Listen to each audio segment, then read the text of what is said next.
This video is sponsored by Dollar Shave Club, which you may or may not know does more than just shaving products. They have everything you need to look and feel and smell your very best. They have shower products, oral care, and of course shaving. Their stuff is all amazing, super high quality, smells delicious, and it ships right to your front door. Right now they have a great offer going on where you can get their Ultimate Shave Starter Set for only $5. It comes with their executive razor and 3 1-ounce tubes of their Dr. Carver's shaving products. First, you start off with the prep scrub to exfoliate and prevent razor bumps. Next is the transparent shave butter to smooth and soften the skin. And finally, the post-shave dew to hydrate and prevent irritation. It's very cool and soothing. I think this is the one that smells best to me. You can join the club with one of their Ultimate Shave Starter Sets for just $5. And then the restock box ships regular sized products at regular price. You can check out the link in the description if you'd like to get started and start smelling really, really, really good. So thank you so much to Dollar Shave Club. Hi. I hope that you are doing very, very, very well. Today we are going to be doing some needle felting. Whenever I try my hand at specialized hobbies like this, I feel the need to preemptively apologize to anyone and everyone who actually knows what they're doing with this particular hobby, because I do not. And I'm sure you will be horrified by my unorthodox methods, but I just want you to know that I'm having fun. Here is my one and only needle felting project to date. So you can hopefully tell it's a little bunny. He does not have any hands or feet, but he has earnest eyes and blushing cheeks, and that's all you can really ask for. I had a lot of fun making him. It was for my sister's birthday party. We had a needle felting bonanza, and after making him, I decided he needs some friends. So I want to make a myriad of creatures, some for him to hang out with perched beside him on the shelf, and others to gift to my friends and family. For each of the people who I love, I want to make for them a little creature that I feel like best represents them. Today, I think I'm going to be making one for Ruby. I was trying to decide if I should make her a fox or a cat, and I think I've settled on a cat. So hopefully she will be happy with that decision. I'm just so enamored by him. He doesn't have a name yet, but it's not because I don't love you enough, it's just because it has to be the perfect name. I really want to attach a suction cup to the bottom so that I can stick him on the dash of my car, because he just really makes me smile every time I look at him. So he belongs in my car. Let's get started. I'm going to go with pink because Ruby's favorite colors are red and black and pink. So I want to start with a blob shape. So just need to get some felt. Got some scissors here. And then while I'm needle felting, I'm just gonna ramble, tell you all about it. What do I have to tell you about? Well, this weekend I went to the Oddities Flea Market at the Globe Theater in Los Angeles, which is something I've wanted to go to for such a long time. They do markets in Chicago, New York, and Los Angeles, as far as I know. So it's basically a collection of artists and designers selling their wares. Ow! We haven't even started. I've already stabbed myself. I've got a mat. That we can work on. Sorry.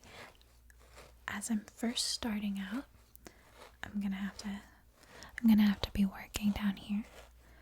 But then once it's starting to take shape a little more, I'll be able to hold it up and show you. It kind of looks like cotton candy, doesn't it?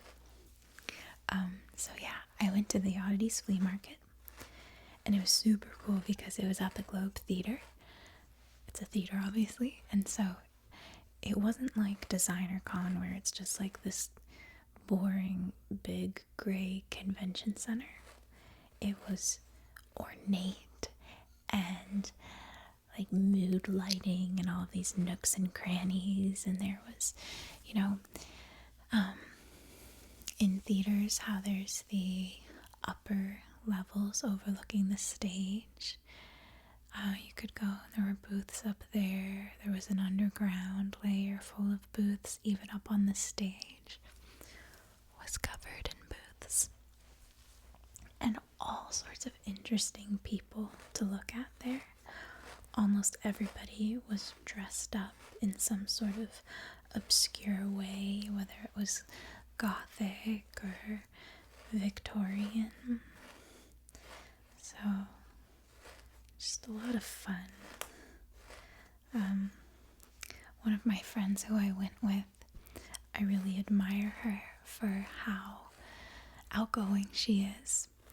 And every time I go somewhere with her, I have a lot of fun watching how she interacts with the people around her. And honestly, it's kind of embarrassing, but I'm like kind of taking notes in my head for future reference. Because I so very much admire people who make friends everywhere they go, because they're just so charismatic and open. I love the idea of,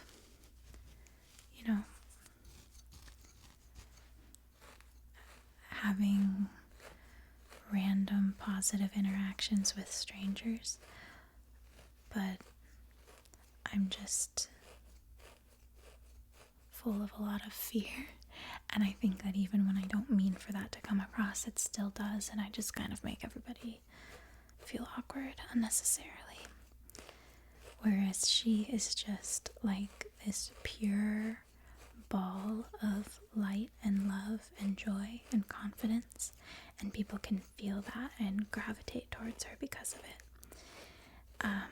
So like, for example, as we were leaving the market, we walked past a security guard who I thought looked kind of intimidating and was not somebody who I would ever have the confidence to strike up a conversation with, because I would think that I was annoying him by doing so. But she offered to let him smell one of the items she had bought. It was a perfume called Mouse Circus, and it smelled delicious.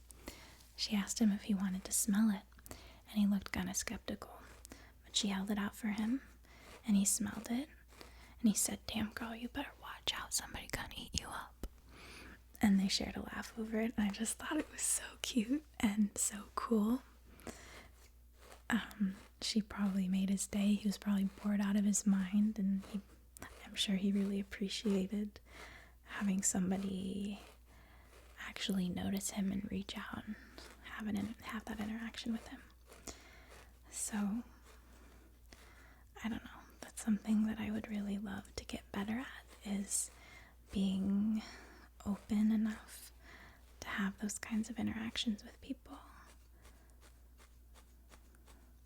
Because everybody appreciates that, feeling like they're noticed and appreciated and not like they just blend into the crowd. We also, I took a picture of Ruby as she was posing with a magnifying glass at the booth for Atlas Obscura, and nobody was at the booth. But then one of the guys who curates the Atlas came up and he said, "That'll be $150 for posing with my magnifying glass." And we talked with him for a bit. He gave us each a free little Atlas Obscura pen. It's silver and black with an A. I'm going to put it on my backpack. And he gave us a quest, a mission. He said that we have to, together, visit 5 obscure locations we normally would not venture into.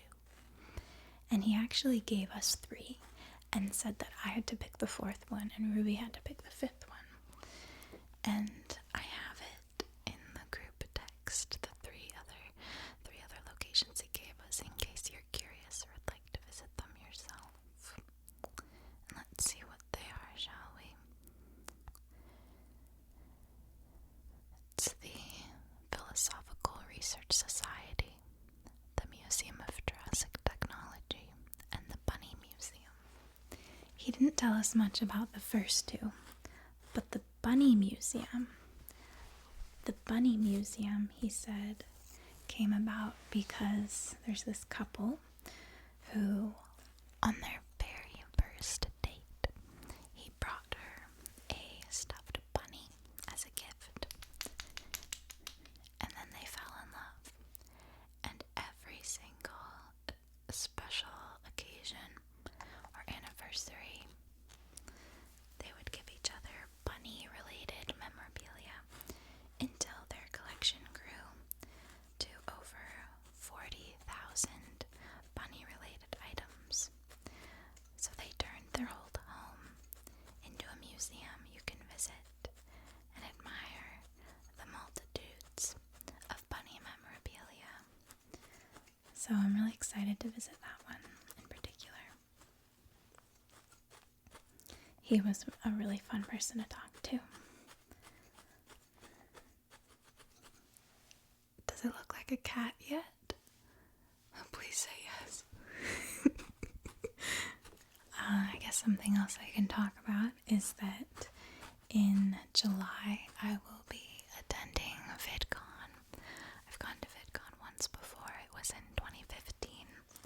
I wasn't a featured creator, obviously. I just attended as a person. And I went to some various workshops, learned about lighting and marketing, various skill sets related to videography. I remember I saw Mike Falzone in the hallway and I was super excited, but I was too shy to approach him.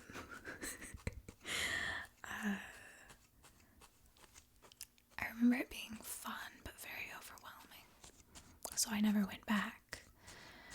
But then this year I've been invited to attend as a featured creator, and I almost said no because I'm terrified, but I'm like, I would regret it so much if I passed up this opportunity.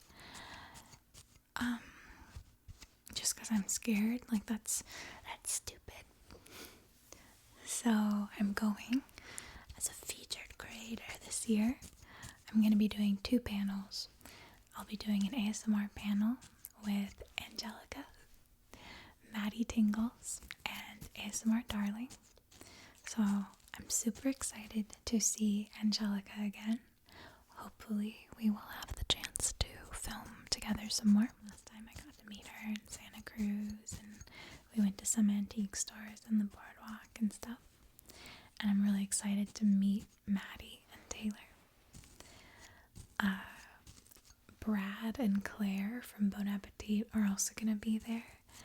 And I want to meet them so badly. Out of all of the featured creators, I think that Brad and Claire are the ones that I most badly want to meet. I don't even know what I would say to them. I just, like, their videos are, out of everything on YouTube, some of the content that brings me the most joy. So I would just love to see them in person. So I'm going to be doing that ASMR panel. I'm also going to be doing a beauty panel with Mikey from Glam & Core, who I was in the next Face Awards with, and Candy Johnson, who is a ray of sunshine. And I'm also going to do a meet and greet. So there's a certain type, I think if you buy an industry or a community ticket, I don't know, there's different tracks. And so there's a couple of specific tracks where if you purchase a ticket, you can be entered in the meet and greet lottery, which opens in a day or two, where you can rank from 1 to 15 the featured creators who you most want to meet, and then you'll be selected to be able to meet some of the creators that you're interested in meeting. So if you would like to meet me and you are able to get to Anaheim, have interest in getting to Anaheim, you can do that. So yeah, if you're gonna be going to VidCon, I'm really excited to hopefully meet you. Even if you can't do the meet and greet lottery thing, I hope to at least see you around. It should be really fun. I also have never in my life done a meet and greet, so I'm not really sure what to expect from that. We've made some incredible progress. We've gone from a blob to a slightly different shape of blob. I'm thinking maybe we should move on to adding some limbs. So let's pitch a bit more pink, pink, pink, pink, pink, pink. What else can we talk about? This weekend I'm headed to New York. It's been a while. It's been a while since I've been to New York. I'm excited to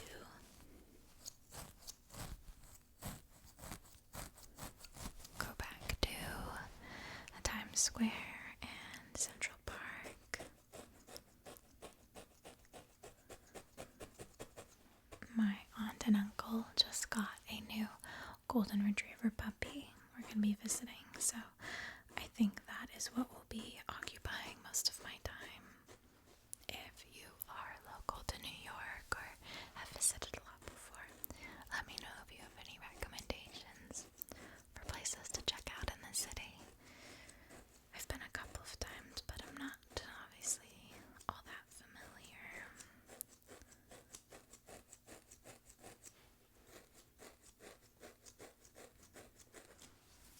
Alright, so for the first limb, I've fashioned a little bob with fluff at the end because the fluff needs to be incorporated, blended into the rest of the body.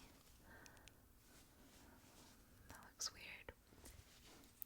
I'm trying to think if there's any stories I can tell you. Whenever I see people do story times on YouTube, I'm always amazed by the level of detail they're able to go into, because I feel like anything that's happened to me in my life, I don't remember all the minutiae of. I could summarize it in a sentence or two, and that's the best I can do. But one story I do remember, and the bunny is what is making me think of it.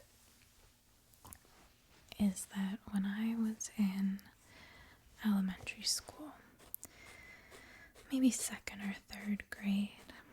My mom took ceramics classes, and not just making basic little pots, I mean like fine art sculpture ceramics.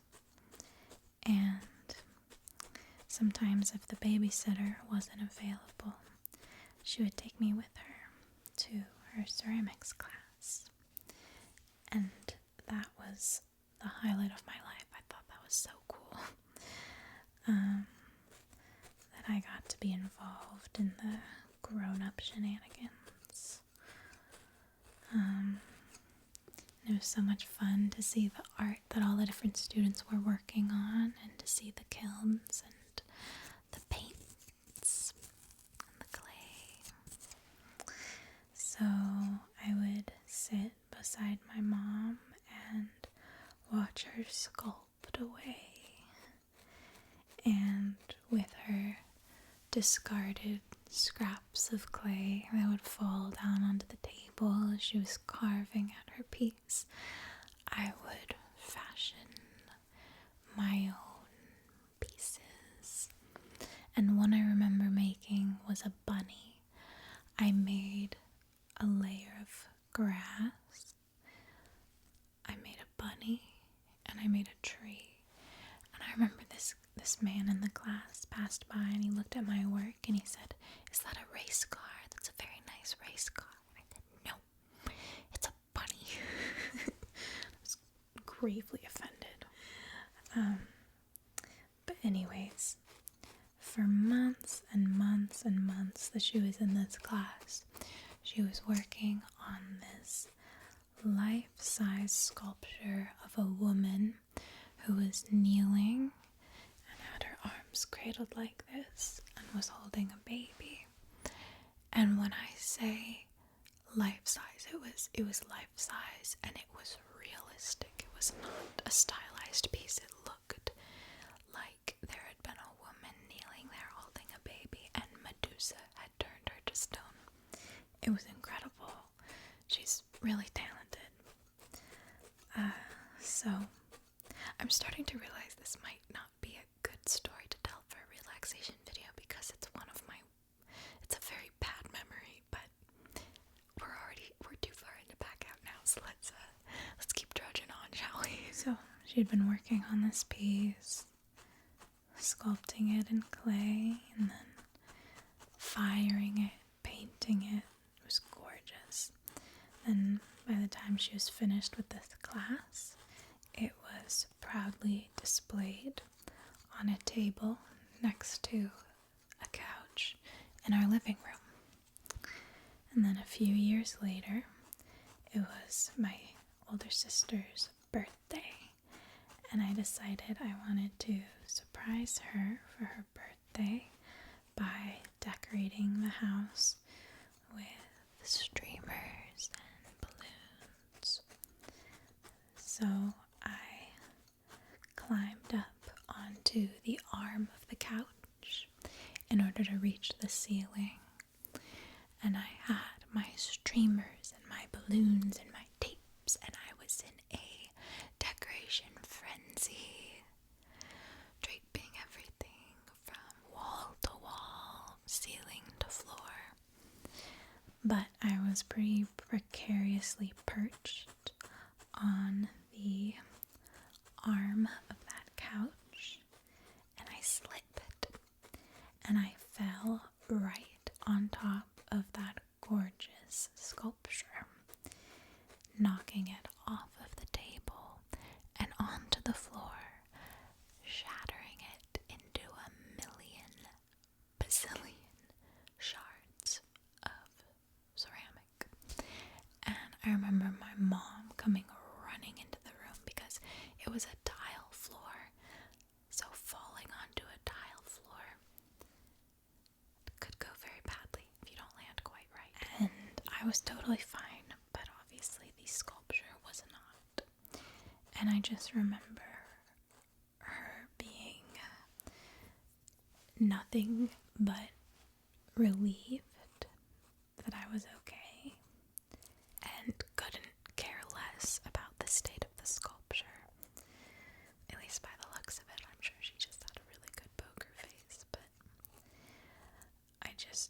remember it like, oh my gosh, I felt so unbelievably horrible, obviously, for destroying in a second something that she had poured months and months of work and love into.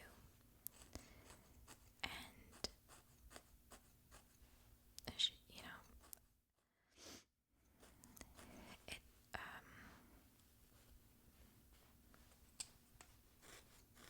it really just meant the world to me that she was so kind and patient and understanding, and understood that I already felt completely horrible.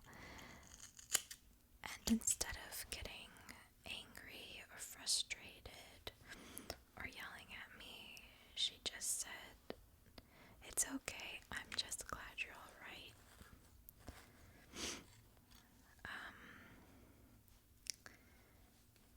That's a quality I've always admired in her so much and always tried to emulate.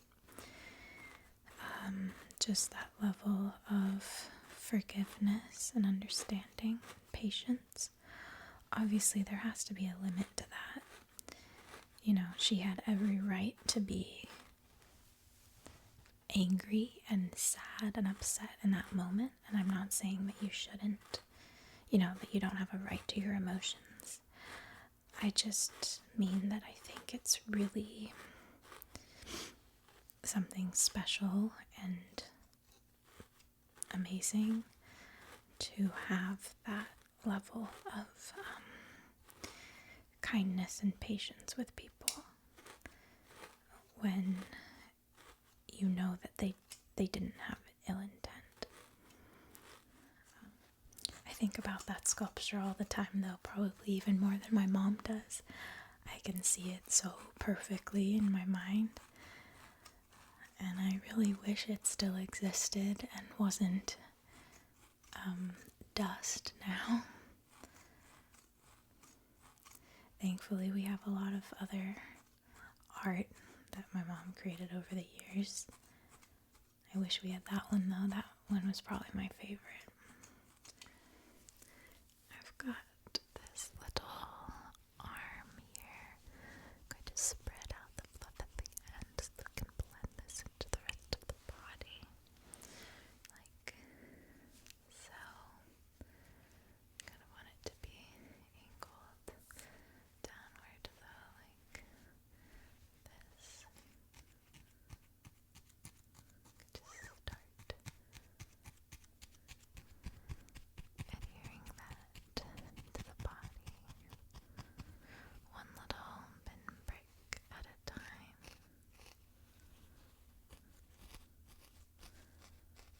Gonna move back to my needle cluster, speed things up.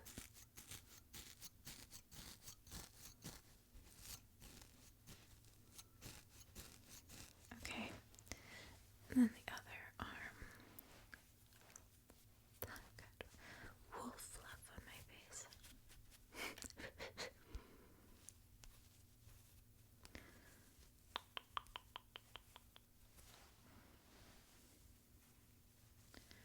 Just like that.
think it'll look nice if we take. I keep dropping him. I'm sorry, dude. If we take some white and accent the inner ears and also the paws with a bit of white. Let's give that a try. So, we have some white wool here. So let's take a bit of that. I just needle felt it so hard my earring flew off. There we go. I got these earrings at the Renaissance Fair. They are real roses casted in, I guess, some sort of resin to make them rock solid, and then a little freshwater pearl on each. I like them a lot.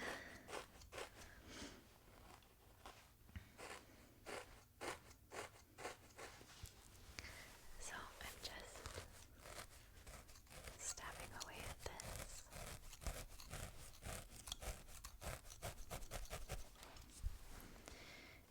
And then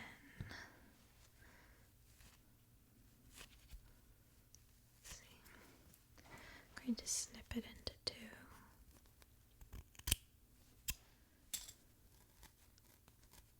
Apply it to that inner ear. Ooh.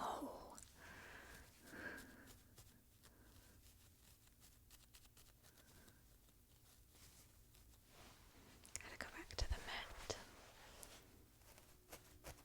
There we go. Much less stabby.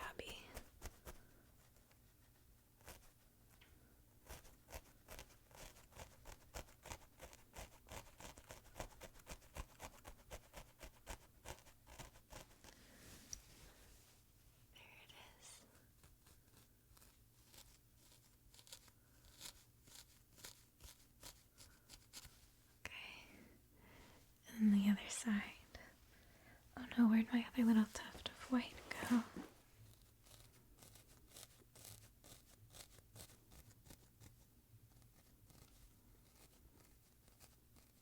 I'm playing with fire here. Let's go back to where we know it's safe. On the trusty mat.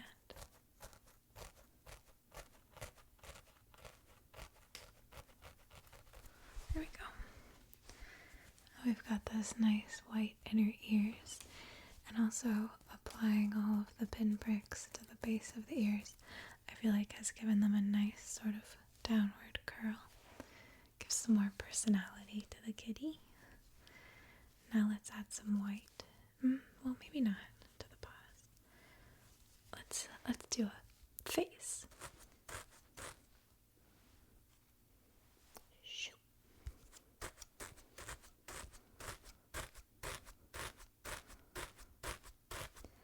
I feel like it's very cathartic to repeatedly stab.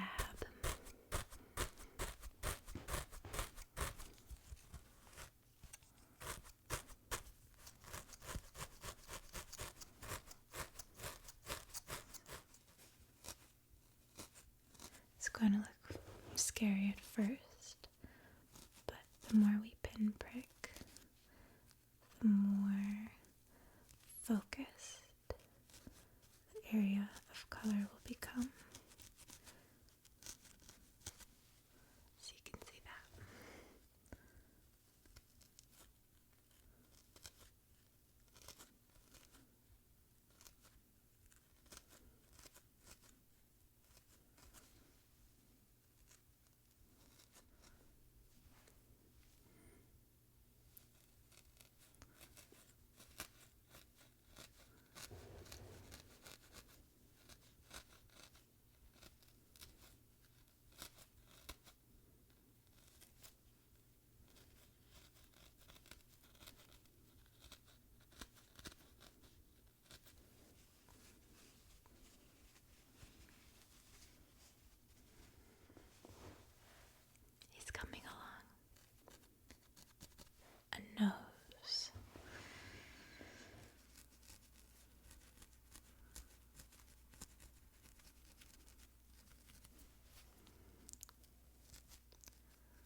think that about does it for our kitty.